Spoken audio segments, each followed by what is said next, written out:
வணக்கம். இன்றைக்கி நம்ம பார்க்க போகிற சமையல் ஒரு பாரம்பரிய அரிசி வச்சு, அதாவது காட்டியானம் அரிசி வச்சு ஒரு சூப்பரான அடை, பருப்பு அடை இல்லை தோசை எப்படி வேணாலும் வச்சுக்கலாம். அதுவும் ஒரு காரசாரமான ஒரு மல்லி சட்னியும் எப்படி செய்யலாங்கிறத பார்க்கலாம். நல்லா ஆரோக்கியமாகவும் இருக்கும். டேஸ்ட் பார்த்திங்கன்னா நல்லாவும் இருக்கும். டிஃப்ரெண்ட் இருக்காது. நார்மல் நம்ம அடை சாப்பிட்ற மாதிரி தான் இருக்கும். ரொம்ப வாங்க அதை எப்படி செய்யலாங்கிறத பார்க்கலாம். இப்போ ஒரு பவுல் எடுத்துக்கலாம். இதில் பார்த்திங்கன்னா 1 டம்ளர் அளவுக்கு, இது வந்து 100 கிராம் இருக்கும், காட்டியானம் அரிசி எடுத்துருக்கேன். அதை சேர்த்துக்கலாம். இப்போ அதே டம்ளரில், இந்த டம்ளரில் தான் வந்து அரிசி இழந்தேன். இப்போ அதே டம்ளரில் 1 டம்ளர் அளவுக்கு இட்லி அரிசி சேர்த்துக்கலாம்.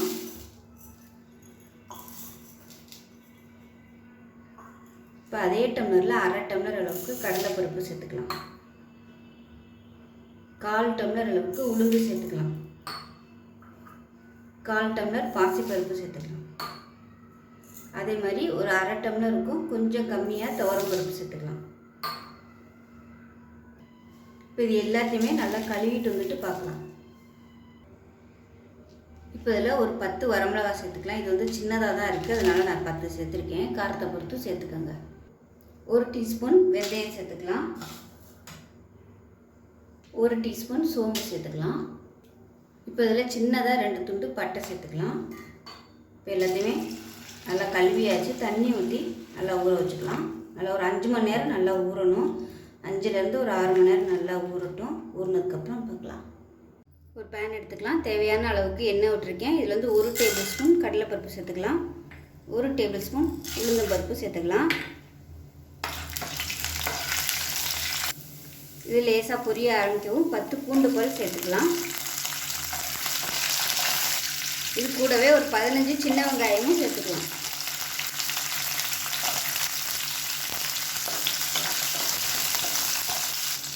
இப்போ இது கூடவே ஒரு கைப்பிடி கருவேப்பிலை சேர்த்துக்கலாம்.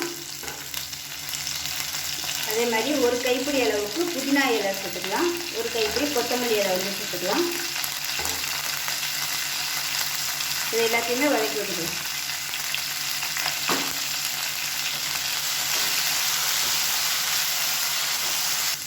இப்போ இது வதங்கிட்டு இருக்கும்போது ஒரு பச்சை மிளகாய் உடச்சிட்டு சேர்த்துக்கலாம். இது கூடவே ஒரு 10 வரமிளகாய். இது வந்து சின்னதாக தான் இருக்குது இந்த வரமிளகாய், அதனால் ஒரு 10 எடுத்துருக்கேன். காரத்தை பொறுத்து நீங்கள் சேர்த்துக்கோங்க. இது வந்து காரம் கம்மியாக தான் இருக்கும். அதிகமான காரமான மிளகாய் இருந்துச்சுன்னா நீங்கள் கம்மியாகவே சேர்த்துக்கலாம். இது எல்லாமே நல்லா வதங்கட்டும். இதுக்கு தேவையான உப்பு சேர்த்துக்கலாம். இது கூடவே சின்ன ஒரு சுண்டைக்காய் சைஸுக்கு புளியும் சேர்த்துக்கலாம். இப்போ இது எல்லாமே நல்லா வதங்கிட்டு இருக்குது. இப்போ பார்த்திங்கன்னா நல்லா ஒரு பெரிய தக்காளியாக ஒன்று எடுத்துருக்கேன், அதையும் சேர்த்துக்கலாம். நல்லா பொடியாக கட் பண்ணிவிட்டு இப்போ பார்த்திங்கன்னா நல்லா வதங்கிருச்சு.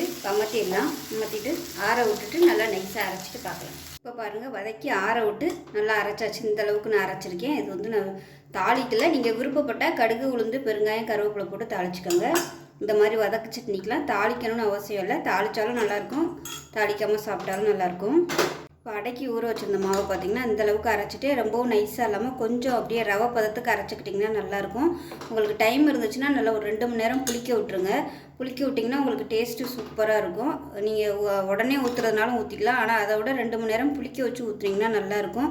இது அரைக்கையில் நான் உப்பும் பெருங்காயமும் போட்டு அரைச்சிருக்கேன். இப்போ இது வந்து நான் ப்ளைனாக தான் ஊற்ற போகிறேன். பொடியாக நறுக்கின வெங்காயம், கொத்தமல்லி, கருவேப்பிலை, தேங்காய் இதெல்லாம் வந்து நீங்கள் விருப்பப்பட்டால் போட்டுக்கலாம். வெஜிடபிள்ஸ் காய்கறி போடுறதுனாலும் போட்டுக்கலாம். எல்லா காய்கறிகளுமே போட்டுக்கலாம். கேரட்டு, முட்டைக்கோசு இதெல்லாம் கூட துருவி போட்டு அடை செஞ்சிங்கன்னா ரொம்ப ஹெல்த்தியாக இருக்கும். நான் வந்து இன்றைக்கி ப்ளைனாக தான் ஊற்றுறேன். பசங்க வந்து இந்த வெங்காயம் இதெல்லாம் இருந்துச்சுன்னா பொறுக்கி வச்சுக்கிட்டு இருப்பாங்க. அதனால் நான் வந்து ப்ளைனாக தான் இன்றைக்கி ஊற்ற போகிறேன். இந்தளவுக்கு வச்சுக்கோங்க. இப்போ தோசைக்கல் நல்லா காஞ்சிருச்சு. தோசையாக ஊற்றிக்கலாம்.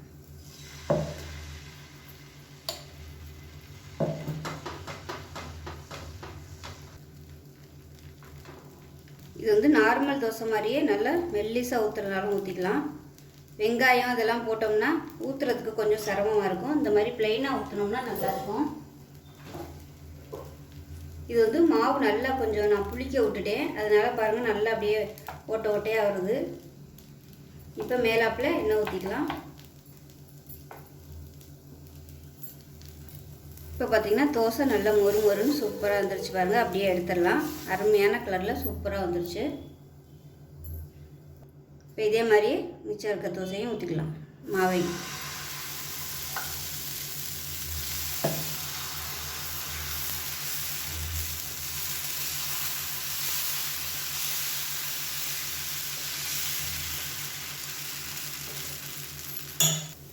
இப்போ ரெண்டாவது ஊற்றின தோசையும் நல்லா மொறுமொறுப்பாக வந்துருச்சு பாருங்கள். இல்லை அருமையான ஹெல்த்தியான ஒரு காட்டியானம் அரிசி தோசை ரெடி ஆயிடுச்சு. இதில் பருப்பெல்லாம் சேர்த்துருக்கிறதுனால ரொம்பவே ஹெல்த்தியாக இருக்கும். இது வந்து நீங்கள் காலையில் ஊற்ற போகிறீங்க அப்படின்னு நினச்சிங்கன்னா நைட்டே ஊற வச்சுருங்க. ஊற வச்சுட்டு ஒரு 6 மணியை போல் 6-7 மணிக்குள்ளே அரைச்சி வச்சிட்டிங்கன்னா நல்லா ஒரு மணி நேரம் நீங்கள் புளிக்க விட்டிங்கன்னா கூட உங்களுக்கு போதும், நல்லாயிருக்கும்.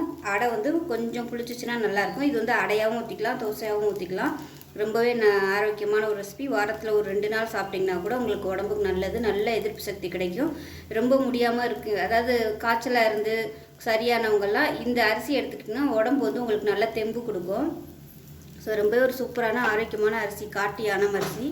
ஸோ கண்டிப்பாக எல்லோரும் இந்த அரிசியை வந்து சாப்பிட்டு ட்ரை பண்ணி பாருங்கள். இதிலே வந்து இட்லியும் செய்யலாம். நான் அடுத்த வீடியோவில் வந்து காட்டியானம் அரிசியில் வந்து இட்லி செஞ்சு காமிக்கிறேன்.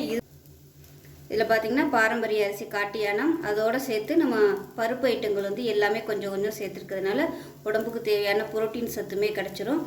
இன்னும் ஹெல்த்தியாக வேணும்னு நினச்சிங்கன்னா ஏற்கனவே சொன்ன மாதிரி காய்கறிகள் வந்து வெங்காயம், தக்காளி இதெல்லாம் கூட நீங்கள் சேர்த்துக்கிட்டிங்கன்னா உங்களுக்கு நல்ல ஒரு ஃபில்லிங்காக இருக்கும். நல்ல செரிமானம் வந்து லேட் ஆகும்.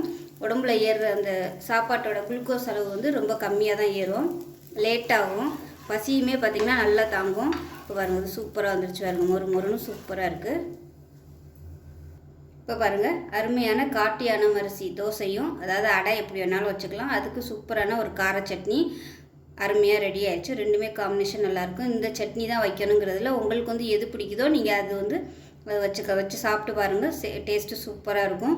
ஸோ இந்த வீடியோ பிடிச்சிச்சின்னா லைக் பண்ணுங்கள், கமெண்ட் பண்ணுங்கள், சேனலை சப்ஸ்கிரைப் பண்ணுங்கள், பக்கத்தில் உள்ள பெல் பட்டனையும் ப்ரெஸ் பண்ணுங்கள். நன்றி.